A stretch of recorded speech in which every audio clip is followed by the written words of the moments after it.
Coming up in today's FNN, how some districts are dealing with cell phones in classrooms. Plus, how EK is helping create classes as diverse as our hallways. And the latest from EK Athletics. Stay tuned for all that and more because FNN starts now.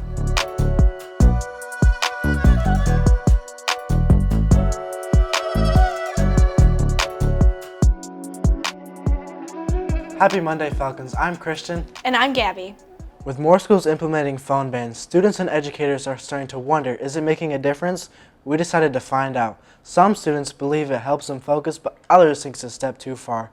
The FNN reporting team of Nehemiah Clay, Gabby Rodriguez, and Adriana Suarez visited area schools to learn more about the impact of phone bans and learning test performance and students' interactions. More schools are choosing to ban phones in classrooms, saying it's a great way to keep students engaged to improve focus and raise test scores. To get a good understanding, we first asked why this change was needed and the weight it held. We visited Byron Center and talked to Principal Troy Reedy to see why he saw this as a step forward. A couple things. So one, we just know that cell phones are really distracting to kids when they're in the classroom. And we had a lot of teachers who felt like they were trying to implement their own classroom policy and that would work, but they felt like they were kind of the only one who was trying to manage cell phones. So we decided that it'd be better if we did something as an entire building so that everyone was on the same page, that students heard the same message about phones and why we are putting the policy in place that we have. We found that not only do schools do it differently, but it also means different things to them.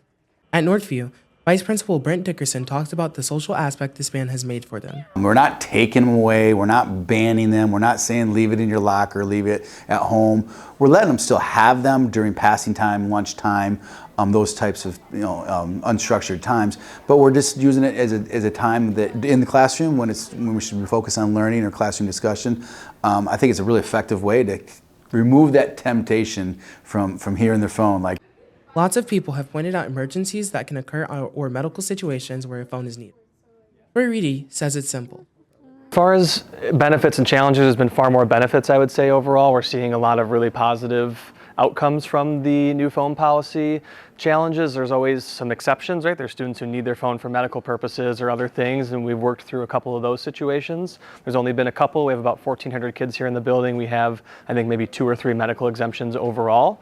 So we haven't had too many challenges there. We've had some pushback from some parents and some students, but overall, it's been really positive feedback so far. East Kentwood has been piloting a phone ban in certain classrooms this year and are strongly considering making the policy school-wide for next semester. With winter in full swing and daylight savings in November, we have gone from sunsets around 8 p.m. in the summer to being completely dark by 6 p.m. While this change may impact your day-to-day plans, it can also drastically impact your mental health. FNN's Adriana Davis dove into the world of seasonal affective disorder, or SAD. Since we have moved on to the colder times of the seasons, most students here at East Kentwood High School are experiencing seasonal depression, and Adriana Suarez, a student at East Kentwood High School, is here to tell us what kind of relationship she has with the seasons changing and how it affects her. I think that I'm way harder on myself in the winter because, as I said, I isolate myself kind of, so then I only focus on myself and what I'm doing, and I just kind of tend to be harder on myself, which is weird, the fact that the weather can do that for me. But so I say it's harder for me to take care of myself and do things that I like doing. Students here at EK most would be able to relate to having a harder time taking care of ourselves' mental health. Leah Young, counselor at East Kentwood High School, talks about how normalized it should be for us to talk about. I don't think it's talked about enough. I don't think it's normalized enough. It's something that I think affects way more people than talk about it. Us students at East Kentwood should really normalize talking about our feelings. Adriana goes on to say how she deals with seasonal depression and her given advice. Certain times a year, maybe you feel more sad because of how the weather is and how it makes you feel. So for me, when it gets more wintry, when it gets colder, rainier, or snowy, I get sadder.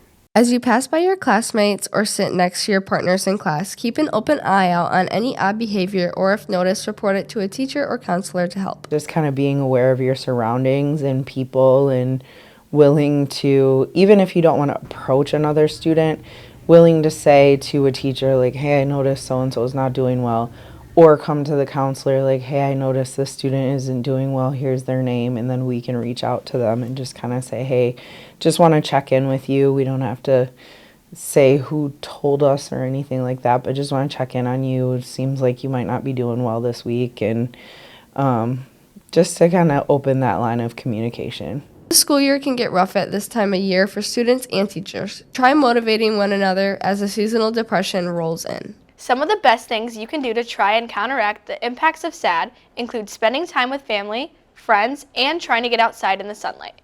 If those activities do not help, you may want to consider reaching out for more professional help.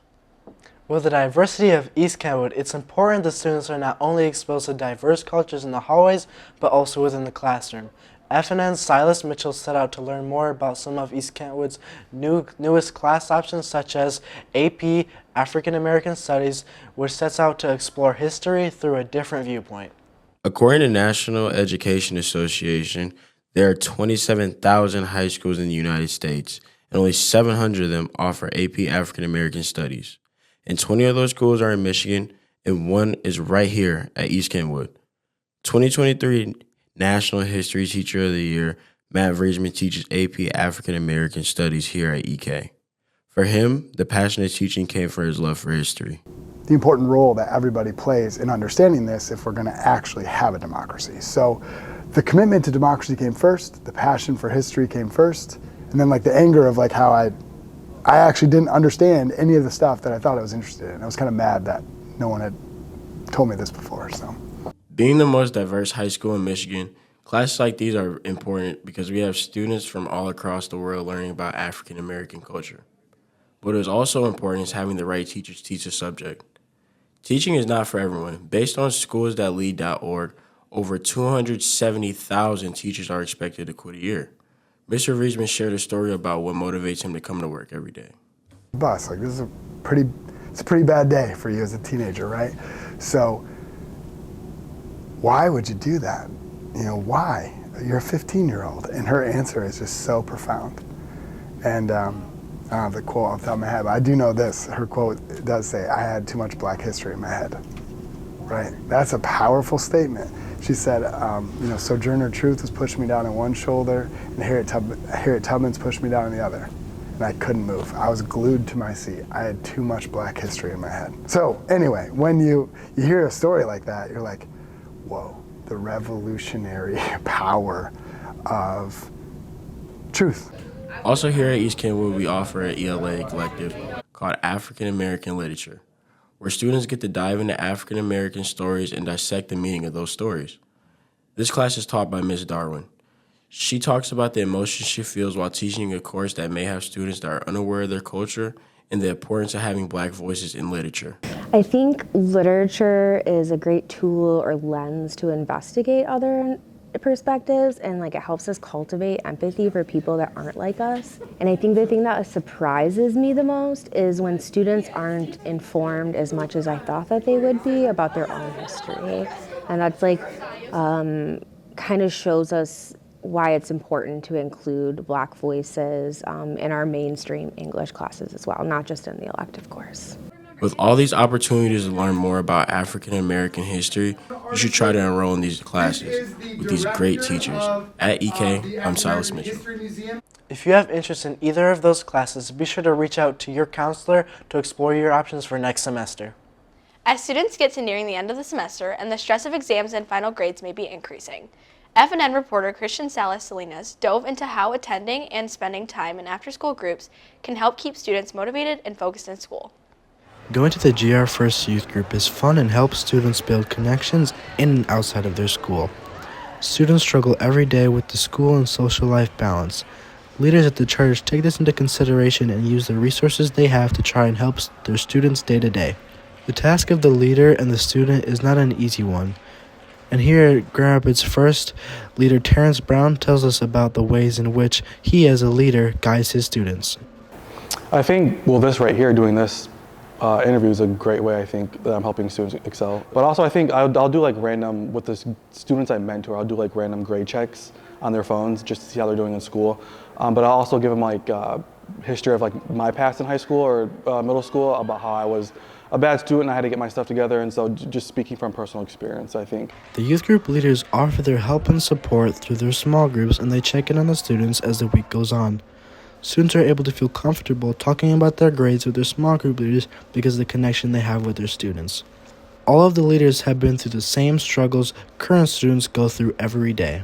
I've gotten to connect with Dan a lot, and he's helped me see a lot of stuff that I've done in my life, the emotional side of things and the deeper meaning, and helps me relate that back to school of why I see certain things the way they are, and it helps me look at them at a deeper level. The sense of community and belonging from attending youth creates a positive impact on each student. It lets the students feel supported and encouraged to excel academically. Noah talks about how his experience attending youth has helped him. Well, I think, especially here, it helps me be a leader and help guide people, especially if my friends, they want to talk in school, if something's going on in their life. I have, from the wisdom that's been passed down from the pastors, preachers, mentors, I can use that to help my friends and help guide them along with me, whether it's in or out of school. The youth group at Grand Rapids First is not just a place to socialize, but a valuable resource for students seeking Jesus and their academic success. At EK, I'm Christian Salas Salinas. And that wraps up your news today. Now let's send it over to Erica Large for your EK Sports Report.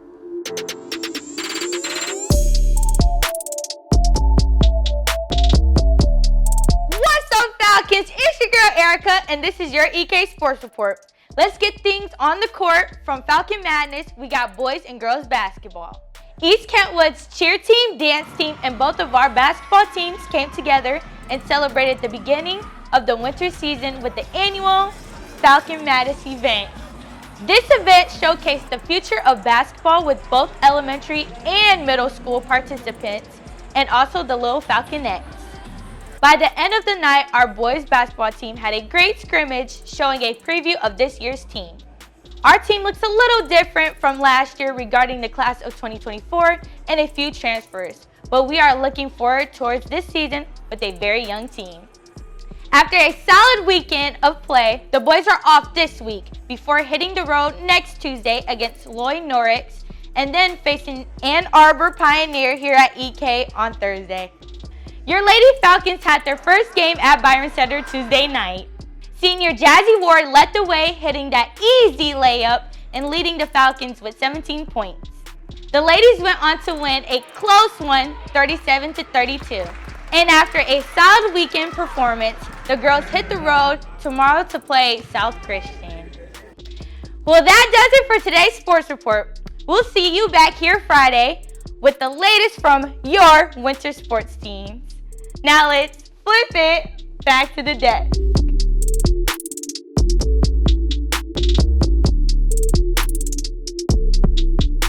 Thanks, Erica. Now let's wrap up this Monday's show with Zeke Johnson bringing back a classic segment, Fit Check. What's up, Falcons? I'm your host, Zeke Johnson, for this week's Fit Check, and let's see who's flying me.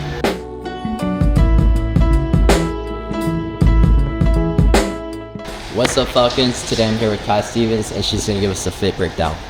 My hoodie is from Zoomies. It's a Broken Hearts hoodie. My pants are thrifted, and my shoes are a gift with the Jordan pants. Where do you get your outfit inspo from?